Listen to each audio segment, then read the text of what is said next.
Bonjour à tous. Bonjour très chers partenaires. Alors, j'espère que vous allez bien. Ce matin, je vous fais une vidéo. Elle sera peut-être un tout petit peu longue. Je verrai comment raccourcir.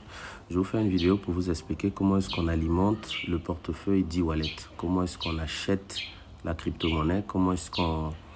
Je dirais plutôt comment est-ce qu'on alimente le portefeuille rouge que voici pour pouvoir effectivement créditer des comptes.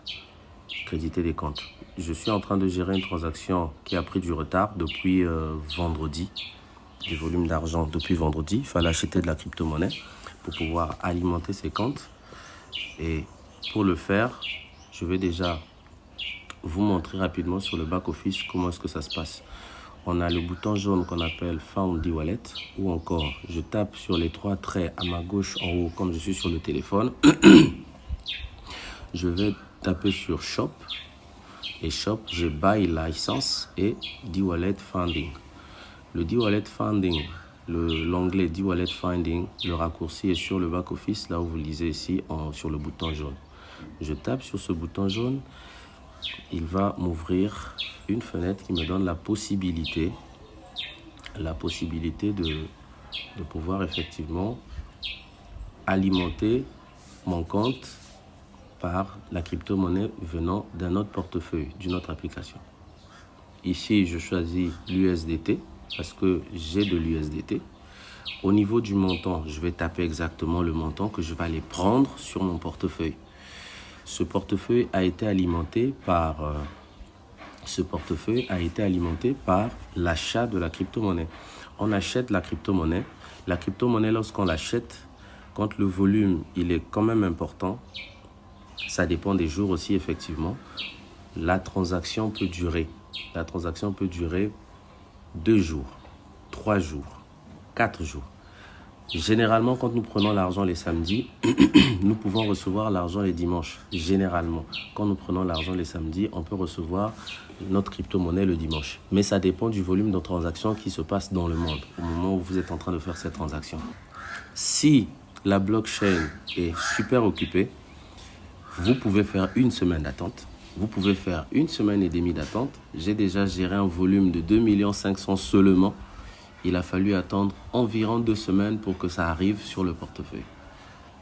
Je ferai une autre vidéo pour expliquer un peu comment est-ce que la blockchain fonctionne. Mais vous avez déjà plein de tutos sur YouTube qui vous expliquent un peu comment est-ce que la blockchain fonctionne. Ici, je veux tout simplement expliquer pourquoi des fois vous êtes obligé d'attendre pendant des jours et des jours et des jours, votre volume n'arrive pas. Tout simplement parce qu'on est obligé d'attendre de recevoir les sous. Là, vous avez mon portefeuille blockchain. Dans mon portefeuille blockchain, j'ai de l'Ethereum. J'ai $0, on peut bien le lire. Et j'ai environ 9 000 $, qui est le volume d'argent que j'attendais. J'ai 8 930 $ en Tether. Et donc, la somme, elle est là. Je vais donc retranscrire cette somme ici. Je mets 8 930 $ parce que c'est la totalité. Et je tape sur Convert. Là, je suis revenu sur le back-office pour renseigner le back-office du montant que j'ai à transférer sur le back-office. Après, une fois que j'ai finalisé cette procédure, je tape ici sur Proceed to Pay. Je tape sur Proceed to Pay. Le back-office Omega Pro me génère ce code afin de pouvoir payer sur ce portefeuille. Je le montre sur l'écran parce que si quelqu'un s'amuse à utiliser cette adresse-là, ben, l'argent viendra chez moi. Je copie le code et je repars sur mon application blockchain qui s'est verrouillée par sécurité. On va attendre que ça se déverrouille. Voilà. Je viens ici et là, je vais taper sur le bouton plus bleu qui est juste au milieu. Je mets envoyer. Je choisis la crypto-monnaie, sinon le portefeuille d'envoi. Ici, je reviens pour lire mon adresse 0x70fa 798. Je reviens sur blockchain et la bonne.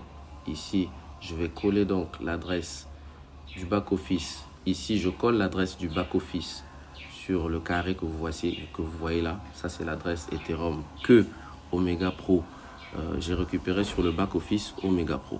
Une fois que j'ai la bonne adresse, je vois la fin 88798 0x et à la fin 88798 0x 88798.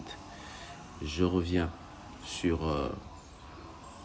mon application blockchain. L'adresse elle est là. Hop, je viens ici, je dis la totalité.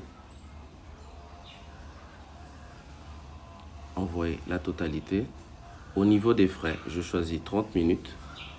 Je me mets en priorité. Les frais vont augmenter parce qu'effectivement, les gens sont souvent pressés de voir leur compte être alimenté. Et surtout que ça, c'est une transaction qui date depuis vendredi. Donc, il y a beaucoup de gens qui sont impatients, attendant de voir leur compte être alimenté. Je suis obligé de me mettre en priorité. Je revérifie. Effectivement, je suis en priorité. J'appuie sur l'aperçu d'envoi. Je revois l'adresse 0x au début, 88798. Et une fois que tout ça c'est fait, je peux même faire un screenshot. Je fais un screenshot de ma transaction que j'enregistre pour plus de prudence. Et je confirme. Et là, on peut lire que les 8930 ont bel et bien été envoyés. Sur mon back-office Omega Pro. Cette transaction, du côté du transfert vers le back-office Omega Pro, j'ai payé pour que ça puisse durer 30 minutes. Mais ça peut faire plus de 30 minutes. Ça arrive. Si la blockchain est vraiment occupée, il y a beaucoup de transactions qui se font à l'instant.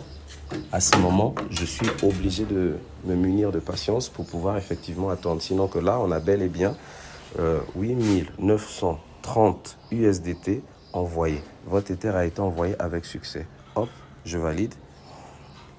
Et si vous voyez, là sur mon portefeuille, il y a encore les écritures. Pourquoi? Tout simplement parce que la transaction est en cours de traitement. Je reviens sur mon back-office Omega Pro et je tape transaction send sur le bouton bleu. Clac, terminé du côté du back-office. Je vais venir sur le tableau de bord. Au niveau du tableau de bord, le portefeuille rouge est aussitôt alimenté dans la foulée. Là, j'ai reçu mes 10 wallets comme convenu selon la transaction qu'on venait de faire. Voilà mes très chers, comment est-ce qu'on transfère, comment est-ce qu'on alimente le back-office du portefeuille, peu importe le portefeuille crypto que vous avez. Ça peut être Binance, ça peut être Atomic Wallet, ça peut être blockchain comme ce que je venais de faire avec vous tout à l'heure, ça peut être CEX.io. Les portefeuilles, il y en a plein. Mais les portefeuilles que nous conseillons, c'est CEX.io, blockchain, Binance. Ce sont des plateformes sûres et fiables. Vous êtes tranquille lorsque vous faites des transactions sur ces plateformes. Si vous utilisez n'importe quelle autre plateforme, ça marche aussi. Ça marche aussi parce que ces plateformes communiquent effectivement avec des plateformes aussi fiables comme Omega Pro. La chose à retenir ici, c'est que si vous êtes novice dans cette transaction, ne le faites pas. Vous allez envoyer de l'argent là où il ne fallait pas. Vous allez perdre des sous et après, ça va retomber sur la personne qui vous a expliqué. Vous avez une transaction de 10 millions à faire, vous voulez le faire vous-même parce que vous avez suivi ce tutoriel. C'est possible, mais je vous proposerai de vous entraîner avec des petites sommes, comme $200, $150. Ça vous permet de vous entraîner. Notons que sur blockchain, moi j'ai travaillé avec blockchain pour vous faire ce petit tutoriel. Sur blockchain, vous ne pouvez pas faire de transactions tant que vous n'avez pas d'Ethereum. Vous devez vous assurer que vous avez de l'Ethereum. Si vous n'avez pas de l'Ethereum, vous ne pouvez pas faire de transactions. Vous allez être coincé à cause de ça. Là, je reviens sur mon portefeuille. On voit très bien que je n'ai plus de l'Ether. Je n'ai plus de Tether parce que tout est parti. Mais j'ai un peu d'Ethereum. Là, vous voyez que j'ai $54 en Ethereum. Si je n'avais pas de l'Ethereum sur cette plateforme, je ne pouvais pas faire cette transaction-là. Donc, mes très chers, merci infiniment. Soyez prudents lorsque vous le faites et essayez de rester patient et coachable lorsqu'il s'agit de se lancer sur quelque chose dont vous n'avez pas la maîtrise. Je vous remercie infiniment et prenez soin de vous.